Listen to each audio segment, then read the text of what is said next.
All right, everybody, here we go with multiplying fractions without using models. In this one, you are able to do the shortcut that a lot of you have already figured out through our drawing of models, kind of realized what the shortcut already is. So here we go.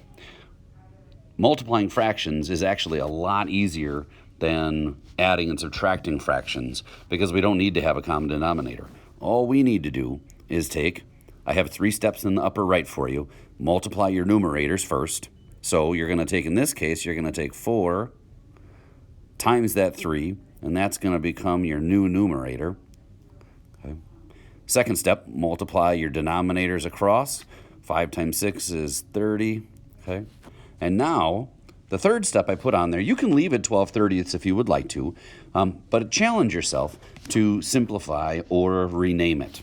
And in this case, I can divide each of these, top and bottom, by something simple like 2. So I'll divide the top by 2 and the bottom by 2.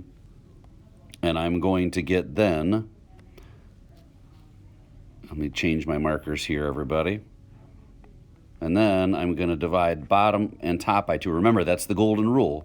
You got to do the same to the top that you do to the bottom. 12 divided by 2 would be 6. 30 divided by 2 would be 15ths. And I can still divide them again. So I'm going to divide one more time. Divide this by 3 and this by 3. And then I'm going to write it below, a new numerator of 2 and a denominator of 5. So my answer then becomes 2/5 after I reduced and everything. And as always, circle your answer so you can show it loud and proud. Hope that helps. Thanks all of you Mr. G's Mathmaniacs for following.